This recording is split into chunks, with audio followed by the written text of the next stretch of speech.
Welcome back to my YouTube channel.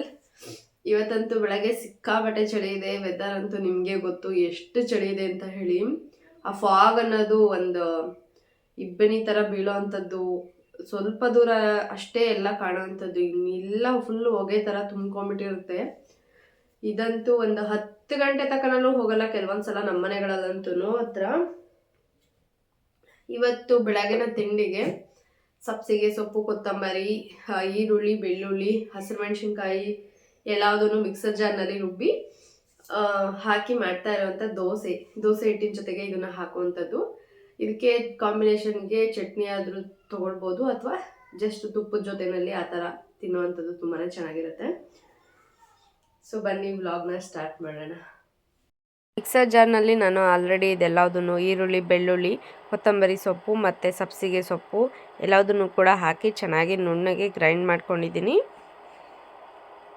Grind ಮಾಡ್ಕೊಂಡಿರೋ ಅಂಥದ್ದನ್ನೆಲ್ಲ ಒಂದು ಪಾತ್ರೆಯಲ್ಲಿ ಹಾಕ್ಕೊಳ್ತಾ ಇದ್ದೀನಿ. ನೀರನ್ನು ಕೂಡ ಇದನ್ನು ಮಿಕ್ಸರ್ ಜಾರ್ಗೆ ಹಾಕಿ ತೊಳೆದು ಅದನ್ನು ಕೂಡ ಸೇರಿಸ್ಕೊಳ್ತಾ ಇದ್ದೀನಿ. ಈ ರೀತಿಯಾಗಿ ದೋಸೆನ ಮಾಡ್ಕೊಳ್ಳೋದು ತುಂಬಾ ಟೇಸ್ಟ್ ಚೆನ್ನಾಗಿರುತ್ತೆ. ಇದಕ್ಕೆ ಯಾವುದೇ ಚಟ್ನಿ ಅವಶ್ಯಕತೆ ಇರೋದಿಲ್ಲ, ಎಲ್ಲದನ್ನು ಕೂಡ ಇದರಲ್ಲೇ ಹಾಕಿರೋದ್ರಿಂದ. ಈಗ ಇದಕ್ಕೆ 1 ಬೌಲ್ನಷ್ಟು ಗೋಧಿ ಹಿಟ್ಟು ಮತ್ತು 1 ಬೌಲಷ್ಟು ಅಕ್ಕಿ ಹಿಟ್ಟು, 1 ಬೌಲು ಜೋಳದ ಹಿಟ್ಟು, ಸಜ್ಜೆ ಹಿಟ್ಟು ಮತ್ತು ರಾಗಿ ಹಿಟ್ಟು ಎಲ್ಲದನ್ನು ಕೂಡ ಸೇರಿಸ್ಕೊಂಡು ಸ್ವಲ್ಪ ತೆಂಗಿನಕಾಯಿ ತುರಿನ ಹಾಕ್ಕೊಂಡು ರುಚಿಗೆ ತಕ್ಕಷ್ಟು ಉಪ್ಪನ್ನು ಹಾಕಿ ಫಸ್ಟು ಡ್ರೈ ಆಗಿನೇ ಎಲ್ಲದನ್ನು ಮಿಕ್ಸ್ ಮಾಡಿಕೊಂಡು ಅದಾದಮೇಲೆ ಸ್ವಲ್ಪ ನೀರನ್ನು ಹಾಕಿ ಚೆನ್ನಾಗಿ ಮಿಕ್ಸ್ ಮಾಡಿ ಒಂದು 15 ನಿಮಿಷ ಅದನ್ನು ರೆಸ್ಟ್ ಮಾಡೋದಕ್ಕೆ ಬಿಡಿ. ಸೊ ಅದಾದಮೇಲೆ ನಾನಿಲ್ಲಿ ಕಾಫಿನ ಮಾಡಿಕೊಂಡು ಕುಡಿಯೋದಕ್ಕೆ ಅಂತ ಹೇಳಿ ಬಂದೆ. ನನಗಂತೂ ಒಂದಿನ ಕೂಡ ಆರಾಮಾಗಿ ಕೂತ್ಕೊಂಡು ಕಾಫಿ ಟೀ ಕುಡಿಯೋದಕ್ಕೆ ಬಿಟ್ಟೇ ಇಲ್ಲ.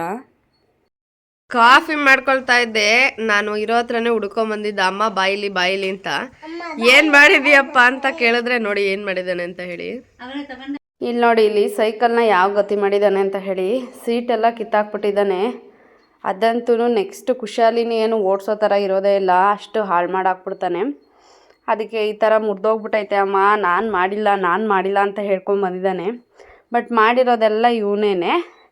ಇವಾಗ ಏನು ಮಾಡೋದು, ಇದನ್ನು ನಟ್ಟು ಅದೆಲ್ಲದು ಕೂಡ ತೆಗೆದು ಬಿಸಾಡಿಬಿಟ್ಟಿದ್ದಾನೆ, ಎಲ್ಲೈತೆ ಅಂತಲೂ ಗೊತ್ತಿಲ್ಲ. ಸೊ ಇವಾಗ ನೋಡಿ, ಅದನ್ನು ಸೈಕಲ್ ಹಾಳು ಮಾಡಿದ್ದಾಯಿತು. ಇವಾಗ ನಾನು ವಿಡಿಯೋ ಶೂಟ್ ಮಾಡೋದಕ್ಕೆ ಅಂತ ಇಟ್ಟಿದ್ದೆ ಟ್ರೈಪಾಡು, ಸೊ ಅದನ್ನು ಹಾಳು ಮಾಡೋದಕ್ಕೆ ಬಂದಿದ್ದಾನೆ. ಸೈಕಲ್ ಇದು ತೊಗೊಂಡಿದ್ದಂಥದ್ದು ಅಮೆಝಾನಲ್ಲಿ ಅಂತ ಅನಿಸುತ್ತೆ. ವರ್ತ್ ಇದೆ, 1800 ತೊಗೊಂಡಿದ್ದೆ. ಟ್ರೈಪಾಡು 2500 ಆ ಟ್ರೈಪಾಡ್ನು ಕೂಡ ಮುರಿದಾಕೋದಕ್ಕೆ ಟ್ರೈ ಮಾಡ್ತಾ ಇದ್ದಾನೆ. ನೋಡಿ, ಇದು ಫುಟ್ ರೆಸ್ಟ್ ಇಟ್ಕೊಳ್ತಿದ್ದಂಥದ್ದು, ಕಾಲು ಇಟ್ಕೊಳ್ಳೋದಕ್ಕೆ ಅಂತ ಕೊಟ್ಟಿದ್ದರು. ಅದನ್ನು ಕೂಡ ಕಿತ್ತಾಕ್ಬಿಟ್ಟಿದ್ದಾನೆ, ಅಂದರೆ ಕಂಪ್ಲೀಟಾಗಿ ಮುರಿದೆಸ್ಬಿಟ್ಟಿದ್ದಾನೆ. ಅದನ್ನು ಜೋಡಿಸೋದಕ್ಕೆ ಆಗೋದಿಲ್ಲ, ವೆಲ್ಡ್ ಮಾಡಿಸ್ಬೇಕು. ಅದನ್ನು ಮಾಡಿಸಿದ್ರೆ ಅಷ್ಟೇ. ಆ ರೀತಿಯಾಗಿರೋವಂಥದ್ದು ಅಷ್ಟು ತೀಟೆ ಮಾಡ್ತಾನೆ. ನನಗಂತೂ ಸಾಕಾಗಿ ಹೋಗ್ಬಿಟ್ಟಿದೆ ಇವನ ಹತ್ರ.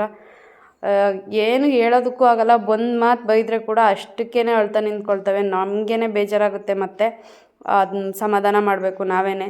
ಸೊ ಅದಕ್ಕೆ ಏನಾದ್ರು ಮಾಡ್ಕೊಳ್ಳಿ ಅಂತ ಹೇಳಿ ಸುಮ್ಮನೆ ಆಗ್ಬಿಟ್ಟಿದ್ದೀನಿ.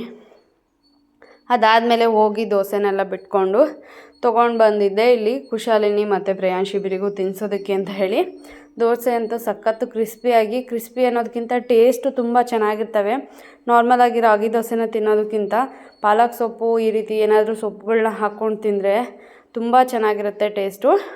ನಮಗಂತೂ ಜಾಸ್ತಿ ರೊಟ್ಟಿ, ದೋಸೆ, ಈ ರೀತಿ ರಾಗಿ ದೋಸೆ ಆಗಿರ್ಬೋದು, ಈ ಥರದ ತಿಂಡಿಗಳೇ ತುಂಬಾ ಇಷ್ಟ ಆಗ್ತವೆ. ಇವತ್ತು ಹಿತ್ಕಿದ ಬೇಳೆ ಸಾಂಬಾರನ್ನ ಮಾಡ್ತಾಯಿದ್ದೀವಿ. ಹಿತ್ಕಿದ ಬೇಳೆ ಸಾರು ಮಾಡೋದಕ್ಕೆ ಒಗ್ಗರಣೆ ಇಟ್ಕೊಂಡಿದ್ದೀನಿ.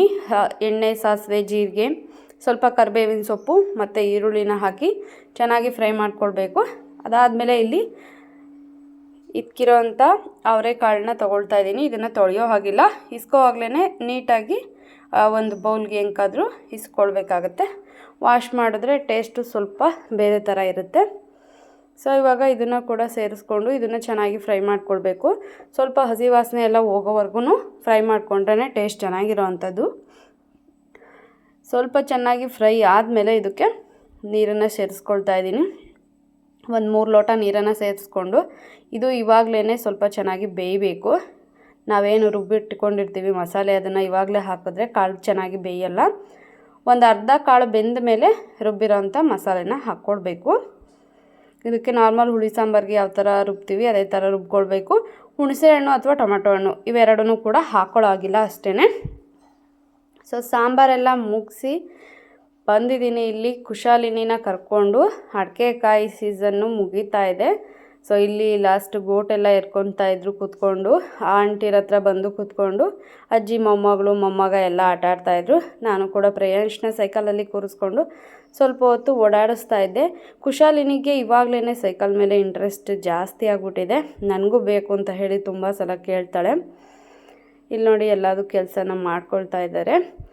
ಇವ್ರ ಹತ್ರ ಬಂದು ಕೂತ್ಕೊಂಡು ಇಲ್ಲಿ ಸ್ವಲ್ಪ ಹೊತ್ತು ಟೈಮ್ ಪಾಸ್ ಮಾಡ್ತಾಯಿದ್ವಿ. ಅಜ್ಜಿ ಬೇಡ ಅಂತ ಹೇಳಿ ಹಠ ಮಾಡಿದ್ಲು. ಸೊ ಅಜ್ಜಿನ ಎಬ್ರಿಸಿ ಕಳಿಸಿ ನಾನೇ ಬಂದು ಕೂತ್ಕೊಂಡಿದ್ದೀನಿ. ಕುಶಾಲಿನಿಗಂತೂ ಮನೆ ಒಳಗಡೆ ಇರೋದಕ್ಕಿಂತ ಆಚೆನಲ್ಲಿ ಮಣ್ಣಲ್ಲಿ ಆಟ ಆಡೋದೇ ತುಂಬಾ ಇಷ್ಟ ಆಗುತ್ತೆ. ಸೊ ಇಬ್ಬರು ಕೂಡ ಇಲ್ಲಿ ಬಂದು ಜಿಲೇಬಿನ ಶೇರ್ ಮಾಡಿಕೊಂಡು ತಿಂತಾ ಇದ್ದಾರೆ ನೋಡಿ. ಈ ವ್ಲಾಗ್ನ ಇಲ್ಲಿಗೆ ಎಂಡ್ ಮಾಡ್ತಾ ಇದ್ದೀನಿ. ಇದೇ ರೀತಿಯಾಗಿ ಸಪೋರ್ಟ್ ಮಾಡ್ತಾಯಿರಿ. Thanks for watching.